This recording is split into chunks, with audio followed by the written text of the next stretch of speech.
देवी संपत्ति को धारण करके साधन करने वाले साधक के मन में भी कभी कभी व्यापार आदि के कार्यों को लेकर इतना काम हो गया, इतना काम करना बाकी है, इतना काम आगे हो जाएगा, इतना पैसा आ गया, इतना वहाँ पर टैक्स देना है, ऐसी स्फुरणाएँ तो होती है।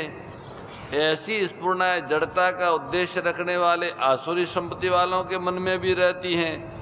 तो इन दोनों की वृत्तियों में अंतर क्या हुआ, फर्क क्या हुआ?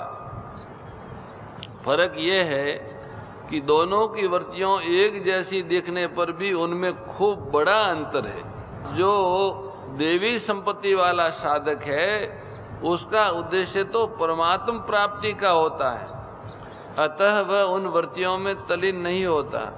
परंतु आसुरी प्रकृति वालों का उद्देश्य धन इकट्ठा करने और भोग भोगने का रहता है, अतः वे वृत्तियों में तल्लीन हो जाते हैं।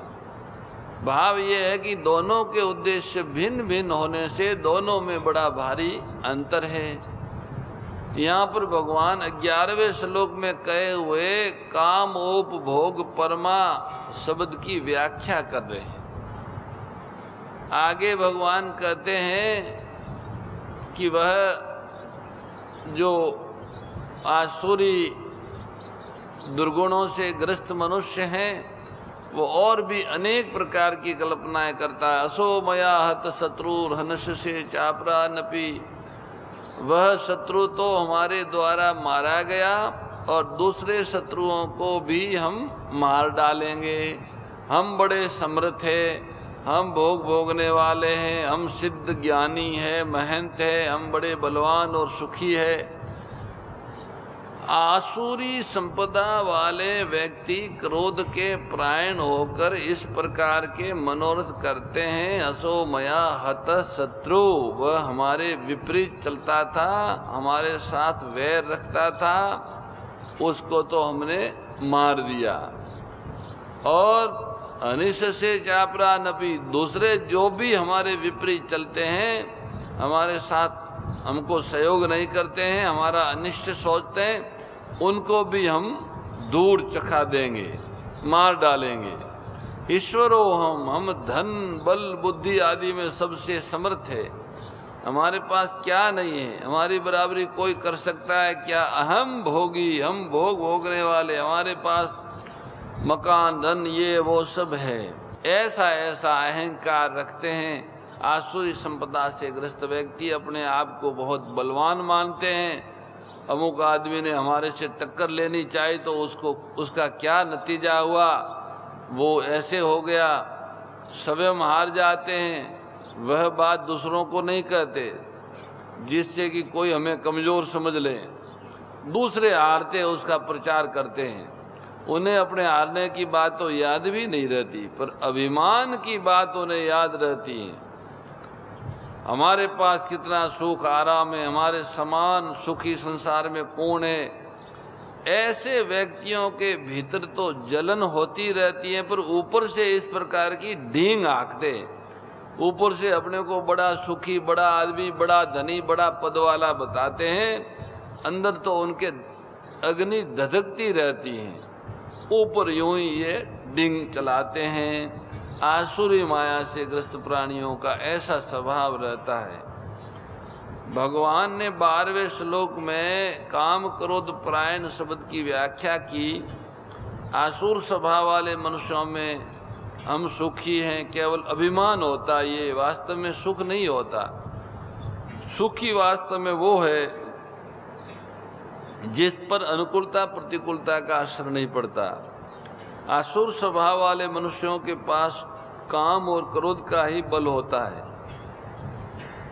वे नाशवान के संबंध से अपने को बलवान मानते हैं। हिरण्यकशिपु आदि की तरह वे अपने को ही सर्वोपरि मानते हैं, क्योंकि दूसरे लोग उनको निकृष्ट, अपने से छोटे देखते हैं। इतना ही नहीं, श्री भगवान कहते हैं कि वो अपने आप को बहुत बड़े धनवान तो मानते ही हैं और कहते हमारे पास इतना है जो दूसरों के पास है ही नहीं, हम बड़े बड़े यज्ञ कर सकते हैं, दान कर सकते हैं। इस तरह अज्ञान से मोहित अनेक प्रकार की कल्पना ये जीव करते हैं। आसुरी स्वभाव वाले व्यक्ति अभिमान के परायण होकर इस प्रकार की कल्पनाएं करते ही रहते हैं। कितना धन हमारे पास है, कितना सोना चांदी मकान खेत जमीन हमारे पास है, हम बड़े ऊंचे पदाधिकारी हैं, हमारी सिफारिश चलती है, आप इतने घूमे फिरे हो, आपको कोई आदमी मिले होंगे, पर आप बताओ हमारे समान आपने कोई आदमी देखा क्या? हम ऐसा यज्ञ करेंगे, ऐसा दान करेंगे, सब पर टांग फेर देंगे। थोड़ा सा यज्ञ करने से, थोड़ा सा दान देने से, थोड़े से ब्राह्मणों को भोजन कराने आदि से क्या होता है? हम तो बहुत बड़ा यज्ञ दान आदि करेंगे, जैसे आज तक किसी ने किया ही न हो। क्योंकि मामूली यज्ञ दान करने से लोगों को क्या पता लगेगा कि इन्होंने यज्ञ किया है, दान दिया है। बड़े यज्ञ दान से हमारा नाम अखबारों में निकलेगा, किसी धर्मशाला मकान बनवाएंगे तो उस पे हमारा नाम खुदवाया जाएगा, जिससे हमारी यादगारी रहेगी। इस तरह की कल्पना आसुरी संपदाओं से ग्रस्त मनुष्यों में रहती है। हम कितने बड़े आदमी, हम सब तरह से, हमारे पास सब सामग्री सुलभ है। इस प्रकार अभिमान को लेकर कल्पना करने वाले आसुर लोग केवल करेंगे करेंगे करेंगे ऐसा मनोरथ ही करते रहते हैं। वास्तव में करते कराते कुछ नहीं है। उम्र पूरी हो जाती है, हाय हाय करते और चले जाते हैं। वे करेंगे भी तो वह भी नाम मात्र के लिए करेंगे, कारण कि इति ज्ञान विमोहिता। इस प्रकार 13वें, 14वें और 15वें श्लोक में वर्णित काल्पनिक मनोरथ करने वाले आसुर लोग अज्ञान से मोहित रहते हैं। मूढ़ता के कारण ही उनकी ऐसे मनोरथ वाली वृत्ति होती है। परमात्मा से विमुख हुए आसुरी संपदाओं वालों को जीते जी अशांति, जलन, संताप आदि तो होते ही है, पर मरने पर उनकी क्या गति होती है, भगवान इसको 16वें अध्याय के 16वें श्लोक में बताते हैं। बस इस 16वें श्लोक का व्याख्यान आज हम श्रवण करेंगे, शेष व्याख्यान कल के लिए छोड़ा जाएगा। 16वें श्लोक 16वें अध्याय के 16वें श्लोक में भगवान कहते हैं, अनेक चित्त विभ्रांता मोह जाल समावर्ता परसक्ता काम भोगेषु पतंती नरके असुचो। कामनाओं के कारण तरह तरह से भ्रमित चित्त वाले मोह जाल में अच्छी तरह से फंसे हुए तथा पदार्थों और भोगों में अत्यंत आसक्त रहने वाले मनुष्य भयंकर नरकों में गिरते हैं। अनेक चित्त विभ्रांता, उन आसुर मनुष्यों का एक निश्चय न होने से उनके मन में अनेक तरह की चाहना होती हैं और उस एक एक चाहना की पूर्ति के लिए अनेक तरह के उपाय होते हैं तथा उन उपायों के विषय में उनका अनेक तरह का चिंतन होता है। उनका चित्त किसी एक बात पर स्थिर नहीं रहता, तरह तरह से भटकता रहता। अनेक चित्त विभ्रांता, वो भ्रांत होके भटकता रहता है। मोह जाल समावर्ता, जड़ता का उद्देश्य होने से वे मोह जाल से ढके रहते हैं। मोह जाल का तात्पर्य है 13वें से 15वें श्लोक तक काम, क्रोध और अभिमान को लेकर जितने कल्पनाएं बताई गई है उन सब से वे अच्छी तरह से आवृत रहते, ढके हुए रहते हैं। उनसे वे कभी छूटते ही नहीं। जैसे मछली जल में फंस जाती है, जाल में फंस जाती है, ऐसे वे प्राणी मन के कल्पना रूपी, तृष्णा रूपी मोह जाल में फंसे रहते हैं। उनके मन मनोरथों में केवल एक तरफ ही वृत्ति नहीं होती, दूसरी तरफ भी वृत्ति रहती। जैसे इतना धन तो मिल जाएगा, पर उसमें अमुक अमुक बाधा लग जाएगी, तो हमारे पास 2 नंबर की इतनी पूंजी है, इसका पता अगर सरकारी अधिकारियों को लग जाएगा तो हमारे मुनीम नौकर आदि हमारी शिकायत कर देंगे। तो ऐसी चिंता बनी रहती है। हम अमुक व्यक्ति को मार देंगे पर हमारी न चली और दशा विपरीत हो गई, तो हम अमुक का नुकसान करेंगे पर उससे हमारा नुकसान हो गया। तो इस प्रकार मोह जाल में फंसे हुए आसुरी संपदा वालों में काम, क्रोध और अभिमान के साथ साथ भय भी बना रहता है। इसलिए वे निश्चय नहीं कर पाते, कहीं पर जाते हैं ठीक करने के लिए पर हो जाता है उल्टा बेठीक। मनोरथ सिद्ध न होने से उनको दुख होता है, उसको तो वे ही जानते हैं। पर सकता काम भोगेशु, वस्तु आदि का संग्रह करने और उसका उपभोग करने में तथा मान बढ़ाई, सुख, आराम आदि में वे अत्यंत आसक्त रहते हैं। पतंती नरके असूचो, मोह जाल उनके लिए जीते जी नरक है और मरने के बाद उन्हें कुंभी पाक, महारौरव आदि स्थान विशेष नरकों की प्राप्ति होती है। प्राणी जब तक अपने पाप कर्मों का फल दंड न भोग ले तब तक भयंकर यातना देने पर भी वह शरीर मरता नहीं है, क्योंकि जिनकी जैसी स्थिति होती है मरने के बाद भी उनकी वैसी ही गति होती है।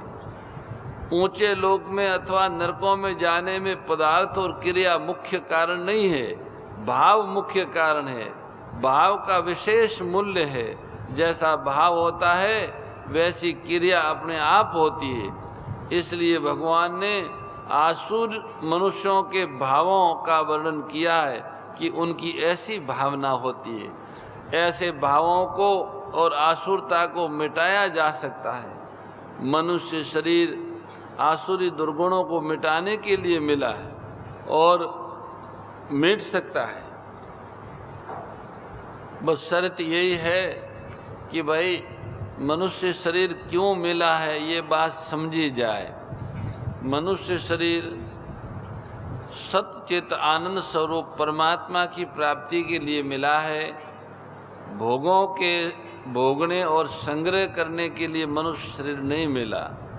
भोग और संग्रह के लिए पशु पक्षी आदि सब योनियों है। चींटी भी बहुत सारे दाने संग्रह करती है। आपने चींटी के अपने आवास देखे होंगे, वहाँ खूब संग्रह हो जाता है। और भोग भी सब प्रकार के भोग, नीचे से नीचे शुक्र कुकर आदि को भी प्राप्त हो सकते हैं। कुत्तों को भी बहुत ही ऊंची अवस्था में सुख सुविधा में रखा जाता है।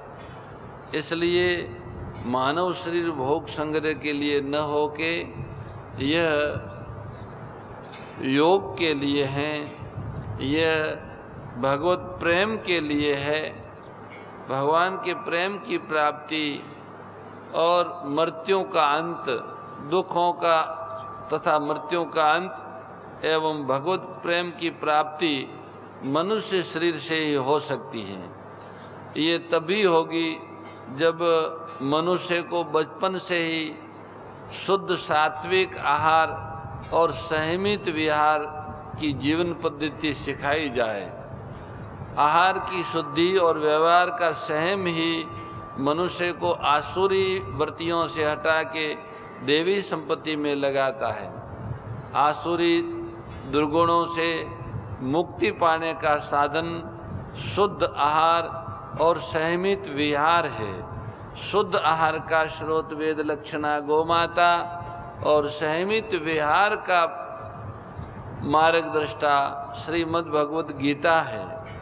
गाय और गीता का आश्रय जिन्हें प्राप्त है, निश्चित रूप से वे आसुरी गुणों से मुक्त हो जाएंगे और देव परम देव परमात्मा की ओर बढ़ेंगे। परमात्मा की सम्मुख होना ही गौ सेवा और गीता का आश्रय है।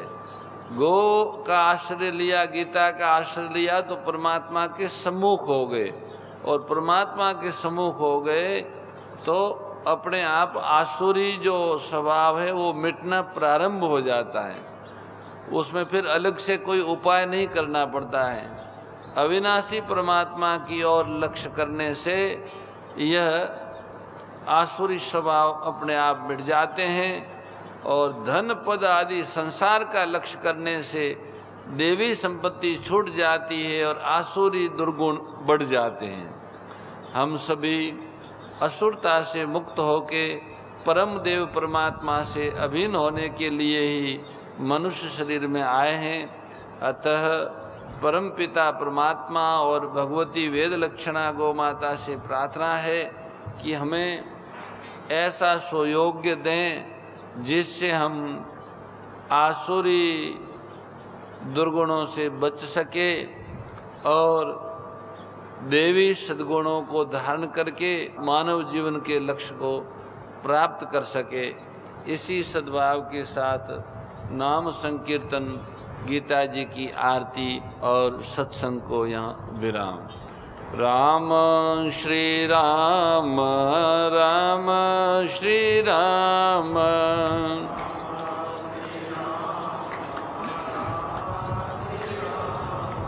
राम श्री राम, राम श्री राम, राम श्री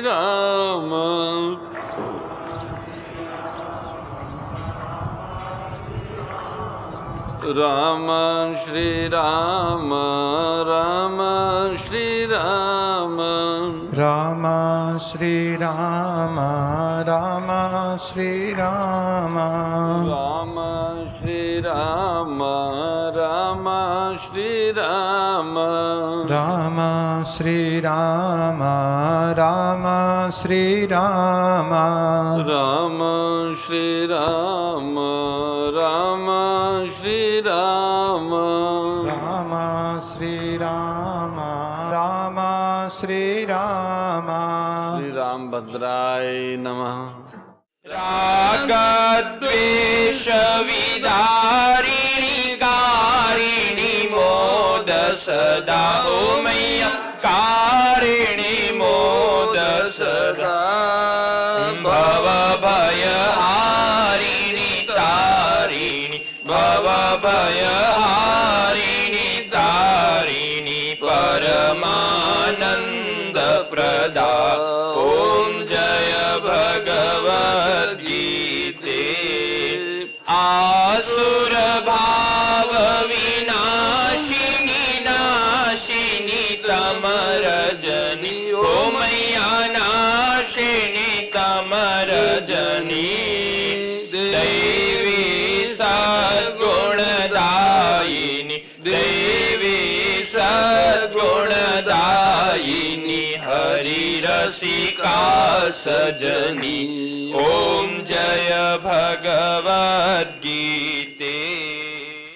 परम श्रद्धेय गौरीशी स्वामी श्री दत्त शरणानंद जी महाराज की प्रेरणा व मार्गदर्शन में विश्व के सबसे बड़े गौ सेवा संस्थान श्री गोधाम महातीर्थ पथमेड़ा द्वारा संरक्षित लाखों बीमार, विकलांग, वृद्ध एवं अशक्त गोवंश वेद लक्षणा गोमाता की सेवा के साथ साथ भारतीय गोवंश का संरक्षण, संपोषण, संवर्धन एवं उनसे प्राप्त पंचगव्यों का परिष्करण व विनियोग करना, घर घर गोपालन, गो अभ्यारण्य, घास चारा उत्पादन हेतु गोचर भूमि का विकास, गोपालन लोक संस्कृति के पुनर्जागरण हेतु वेद लक्षणा गो महिमा का प्रचार प्रसार करना तथा गोपालक किसानों के स्वावलंबन हेतु गो कृषि अन्न एवं गो दुग्धान का गुणवत्ता युक्त बाजार तैयार करना श्री गोधाम महातीर्थ का पावन उद्देश्य है। आप सभी दानदाता श्री गोधाम महातीर्थ पथमेड़ा द्वारा संचालित गो सेवा महाअभियान में बढ़ चढ़कर सहयोग कर लाखों बीमार, विकलांग, वृद्ध एवं अशक्त गोवंश के गोग्रास सेवा हेतु श्री गोधाम महातीर्थ पथमेड़ा लोक पुण्यार्थ न्यास के बैंक ऑफ बड़ौदा खाता संख्या 084901000238827 IFSC कोड BARB 0 ASHRAM शाखा आश्रम रोड अहमदाबाद में गोग्रास सेवा निमित्त जमा कर सकते हैं। अधिक जानकारी के लिए संपर्क करें 7742093179 7665059999 7073000151।